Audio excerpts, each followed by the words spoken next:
കമ്മ്യൂണിസത്തോടും communist ആദർശങ്ങളോടും communist നയപരിപാടികളോടും വിട പറഞ്ഞ് പിണറായി വിജയന്റെ താൽപ്പര്യങ്ങളും ആശയങ്ങളും മാത്രം ഉൾക്കൊള്ളുന്ന പിണറായിസമായി കേരളത്തിലെ CPM മാറുകയാണ്. അങ്ങനെ CPM എന്ന മഹാപ്രസ്ഥാനത്തിന് ചരമക്കുറിപ്പുമായി CPM സംസ്ഥാന സമ്മേളനത്തിന് ഇന്ന് കൊല്ലത്ത് കൊടിയിറങ്ങുകയാണ്. വൻതോതിൽ സ്വകാര്യ നിക്ഷേപത്തിനും പൊതുമേഖലയിലെ PPP പങ്കാളിത്തത്തിനുമടക്കം മുതലാളിത്ത നയങ്ങൾക്ക് വാതിൽ തുറന്നിടാനുള്ള തീരുമാനത്തോടെയാണ് കൊല്ലം സമ്മേളനത്തിന് കൊടിയിറങ്ങുന്നത്. വൻതോതിൽ സ്വകാര്യ നിക്ഷേപം ആർജിക്കാൻ ലക്ഷ്യമിട്ട് മുഖ്യമന്ത്രി അവതരിപ്പിച്ച നയരേഖയ്ക്ക് സമ്മേളന പ്രതിനിധികളുടെ പൂർണ്ണ പിന്തുണയാണ് ലഭിച്ചത്. സ്വകാര്യ പങ്കാളിത്തത്തിന് പുറമെ സെസ്സും ഫീസും അടക്കമുള്ള നിർദ്ദേശങ്ങളിൽ ജനങ്ങളുടെ ആശങ്കകൾ പരിഹരിക്കണം എന്ന ചെറിയൊരു നിർദ്ദേശം മാത്രമാണ് സമ്മേളന ചർച്ചയിൽ ഉയർന്നത്. നവകേരളത്തിനുള്ള പുതുവഴി എന്ന നയരേഖ പാർട്ടിയുടെ പ്രകടമായ നയവ്യതിയാനത്തിൻ്റേതു കൂടിയായി മാറി. എല്ലാ മേഖലകളിലും സ്വകാര്യ നിക്ഷേപം കൊണ്ടുവരാനും അതിനനുകൂലമായ രീതിയിൽ പാർട്ടി നയത്തിലും നിയമത്തിലും കാലോചിതമായ മാറ്റത്തിനും നിർദ്ദേശിക്കുന്ന ഈ പുതുനയരേഖയ്ക്ക് സമ്മേളനത്തിൽ ഒരു തരി പോലും എതിർപ്പുണ്ടായില്ല എന്നതാണ് അത്ഭുതം. പിണറായിയുടെ ഏകാധിപത്യത്തിലേക്ക് പാർട്ടി മാറി എന്നതിന്റെ വ്യക്തമായ സൂചന തന്നെയാണിത്.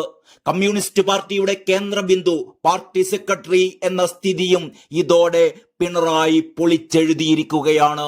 പിണറായിക്ക് പിന്നിലാണ് ഇനി പാർട്ടി സെക്രട്ടറിയും പാർട്ടിയും. പിണറായി പറയുന്നതാണ് ഇനി പാർട്ടിയുടെ നയം. നയരേഖയിലെ നിർദ്ദേശങ്ങൾ പാർട്ടി ലൈനിന് ചേർന്നതാണോ എന്ന ആശങ്കകൾക്ക് പരിഹാരം വേണമെന്ന് ഇതിനിടെ കോഴിക്കോട്ടെ ഒരു പ്രതിനിധി ആവശ്യപ്പെട്ടു എന്നാണ് അറിയുന്നത്. സെസ്സും ഫീസും ജനങ്ങളിൽ ആശങ്കയുണ്ടാക്കാനിടയുണ്ട്. സംശയങ്ങൾ ദൂരീകരിച്ചു വേണം നയം നടപ്പാക്കാൻ എന്ന ഒരു അഭിപ്രായവും ഉയരുകയുണ്ടായി. എന്നാൽ 4 മണിക്കൂർ ചർച്ചയിൽ പാർട്ടിയുടെ നയവ്യതിയാനം ആരും ചോദ്യം ചെയ്തില്ല. സമ്മേളനത്തിന് മുമ്പ് തന്നെ നയരേഖയെ പാർട്ടി സംസ്ഥാന സെക്രട്ടറി പരസ്യമായി പിന്തുണച്ചതോടെ ചർച്ചകളൊക്കെ പ്രഹസനമായി മാറുകയായിരുന്നു. പാർട്ടിയുടെ പതിവ് സംഘടനാ ചിട്ടവട്ടങ്ങളെല്ലാം മറികടന്നായിരുന്നു തന്റേതായ പുതുരേഖയുമായി പിണറായി എറണാകുളത്ത് വന്നതും ഇപ്പോൾ ഇതാ കൊല്ലത്ത് അത് കൂടുതൽ ശക്തമായി ആവർത്തിച്ചിരിക്കുന്നതും. പാർട്ടി നേരത്തെ തള്ളിപ്പറഞ്ഞ സ്വകാര്യവൽക്കരണത്തെയാണ് ഈ നയരേഖയിലൂടെ പിണറായി വാരിപ്പുണർന്നിരിക്കുന്നത്. അടിസ്ഥാന നിലപാടിൽ തന്നെ അടിമുടി മാറ്റം വന്നിട്ടും ഒരു എതിർപ്പ് പോലും ഉണ്ടാകാതെ തീരുമാനം നടപ്പാക്കിയെടുക്കാൻ പിണറായിക്കായി. അത്രമാത്രം പിണറായി പേടി പാർട്ടിയെ ബാധിച്ചു കഴിഞ്ഞിരിക്കുന്നു. എതിർത്തവരെയും ഇനി എതിർക്കുമെന്ന് സംശയിക്കുന്നവരെയും അടക്കം ഉന്മൂലനം ചെയ്യുന്ന സ്റ്റാലിനിസ്റ്റ് പ്രതിരൂപമായി പിണറായി വിജയൻ മാറിയിരിക്കുകയാണ്. ഇനി ഈ സർക്കാരിന് മുന്നിലുള്ള 15 മാസം ഏതൊക്കെ മേഖലകളിൽ സ്വകാര്യ പങ്കാളികൾ എത്തുമെന്ന് മാത്രമാണ് ഇനി അറിയാനുള്ളത്. സമ്മേളനം അംഗീകരിച്ച നയം എന്ന ഒരൊറ്റ വാക്കുകൊണ്ട് തന്നെ പിണറായിക്ക് വരുംകാല വിമർശനങ്ങളെയൊക്കെ അതിജീവിക്കുകയും ചെയ്യാം.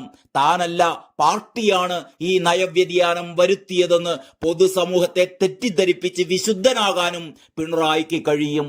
കേന്ദ്ര നേതാക്കളെപ്പോലും കാഴ്ചക്കാരാക്കി നിർത്തിക്കൊണ്ടാണ് പിണറായി തന്റെ മുതലാളിത്ത നയരേഖയ്ക്ക് പാർട്ടി അംഗീകാരം നേടിയിരിക്കുന്നത്. മാറിയ കാലത്തെ മാറ്റം എന്ന് വിശേഷിപ്പിച്ചുകൊണ്ട് പ്രഖ്യാപിത പാർട്ടി നയങ്ങളിൽ പോലും വ്യതിയാനമുണ്ടായിട്ടും കേന്ദ്ര നേതൃത്വത്തിന് ഒരു തരിമ്പ് പോലും എതിർപ്പുയർത്താനോ പിണറായിയെ തിരുത്താനോ കഴിഞ്ഞിട്ടില്ല. പിണറായിക്കും താഴെയാണ് കേന്ദ്ര നേതൃത്വം എന്നതുപോലെയായി കാര്യങ്ങൾ.